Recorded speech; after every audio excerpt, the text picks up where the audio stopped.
Welcome to This Explainer. Today, we're going to completely unpack the staggering wealth, the ancient science, and the honestly mind-bending mysteries of a place that totally defies modern logic.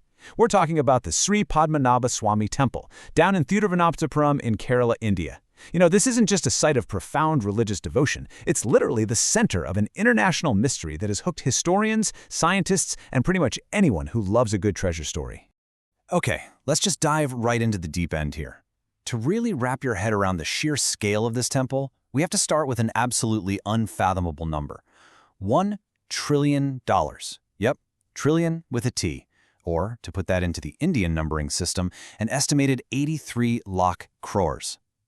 When experts sat down and actually attempted to quantify the treasures hidden within the temple's vaults, this was the staggering figure they landed on. So, what does that mean? It means this is, unequivocally, without a shadow of a doubt, the richest temple on planet Earth. And look, this unimaginable wealth isn't just stacks of modern cash. We are talking about millennia of accumulated, completely untouched riches. This whole situation skyrocketed to global prominence, like massive international headlines, back in 2011. That's when the Supreme Court of India ordered a formal audit of its secret subterranean vaults. Suddenly, newspapers all over the world were dubbing it India's hidden treasure. Which brings us to Section 1, the marvel of its architecture and cosmic alignment.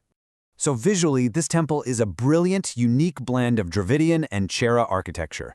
You've got these towering, intricately carved structures mixed with beautifully sloping wooden roofs. But it goes way beyond just looking pretty. It is a certified ancient scientific marvel. Check this out. Twice a year, perfectly on the equinoxes, that's March 21st and September 23rd, the setting sun aligns with total, absolute mathematical precision right through the windows of the temple's 100-foot-tall entrance tower, the Gopuram. As the sun sets, its rays pass through each window, bathing the inner sanctum in this brilliant, fiery golden glow. It's wild.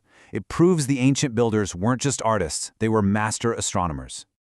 And inside that illuminated inner sanctum? Well, there rests a massive 18-foot deity of Lord Vishnu, actually carved from sacred Shaligram stones brought all the way from the Gandaki River in Nepal. He's depicted resting on the infinite serpent, Anantashesa. The thing is, this idol is so incredibly large that you literally cannot see it all at once. You actually have to view it sequentially through 3 separate doors. First, you see the head and chest. Then the second door reveals the navel, where a lotus emerges with Lord Brahma. And finally, through the third door, you see the divine feet. Moving on to Section 2, let's look at the history, specifically the king's ultimate surrender. You're probably wondering, right? How on earth did this architectural wonder amass $1 trillion in treasure, sitting right out in the open, without being plundered over the centuries? Well, the answer really hinges on the year 1750 and a visionary ruler named King Marthanda Varma. Just 9 years prior, in 1741, he did the unthinkable by defeating the Dutch East India Company. That made him the first Asian ruler to ever defeat a European colonial power.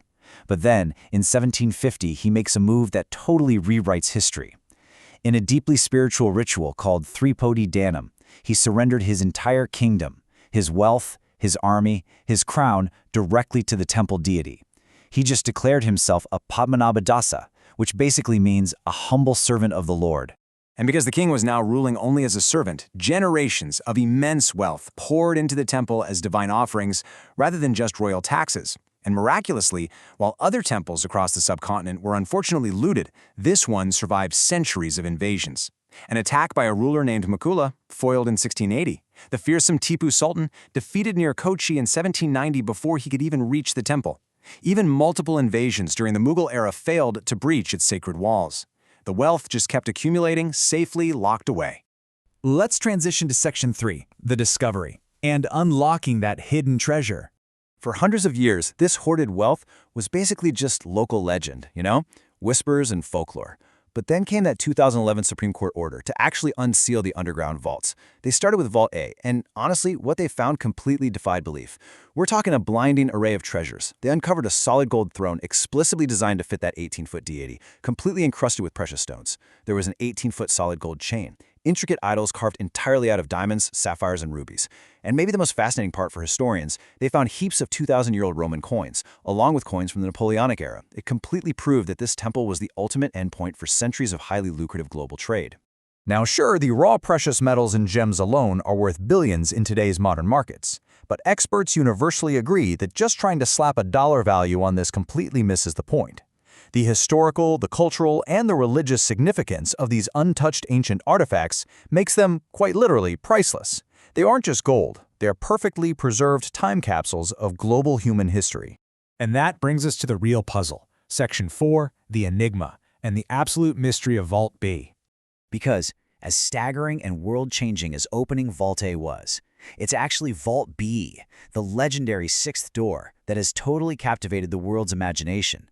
And frankly, it terrifies anyone who gets near it. It's the ultimate contrast. On one hand, you have Vault A, the known. It was audited, it contains tangible riches, you can measure its wealth. But right next door is Vault B. It remains permanently sealed behind massive iron and steel doors. The front is heavily decorated with carvings of fierce cobras. It's guarded not just by physical locks, but by this deeply ingrained supernatural lore. It represents a completely unimaginable, almost terrifying mystery. What makes Vault B so incredibly intimidating is that its massive door has absolutely no visible locks, no latches, no keyholes, nothing. According to ancient texts and the temple priests, the door is spiritually sealed by the Naga Bandham mantra, which is a highly complex, intensely powerful tantric chant.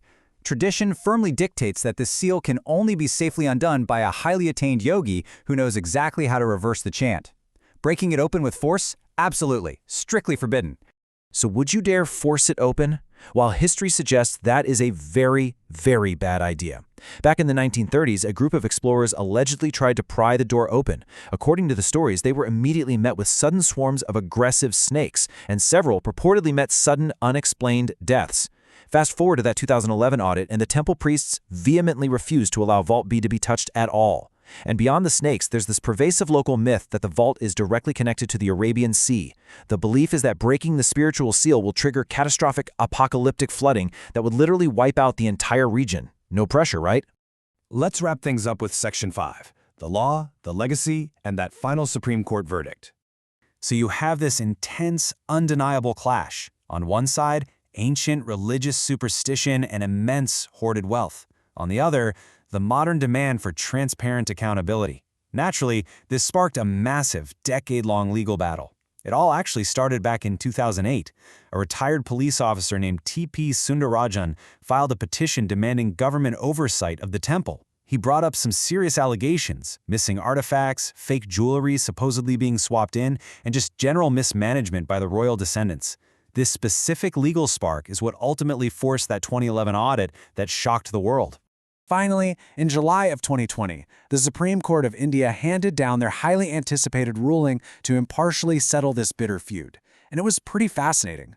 They uniquely acknowledged King Marthanda Varma's 1750 surrender to the deity. And because of that, they upheld the Travancore royal family's traditional management rights. But to ensure modern accountability, they also instituted an administrative committee led by a district judge to guarantee total financial transparency going forward. Oh, and respecting the deep-seated faith of the local community, they ruled that Vault B will remain permanently sealed. Today, even after the global media circus and the trillion-dollar valuations, the temple continues to strictly maintain its ancient traditions. It enforces a very rigorous dress code. Men have to wear traditional mundu without shirts, and women must wear saris or traditional attire. Access to the inner sanctum is still heavily restricted. All of this is purposefully designed to preserve the deep spiritual gravity and purity of the space. It ensures that it remains a place of worship first and a treasure vault second. Honestly, it's a really powerful reminder of how some places still actively and successfully resist the pull of the modern world. The story of the Sri Padmanabhaswamy Temple really forces us to weigh modern scientific curiosity and financial accountability against ancient, unyielding religious faith. It leaves us to wonder, as we look at the iron doors of that sixth vault, in a modern world that constantly demands to know everything, should the mysteries of Vault B remain untouched forever? What do you think? Thank you so much for joining me on this explainer. Keep questioning, keep learning, and I'll catch you next time.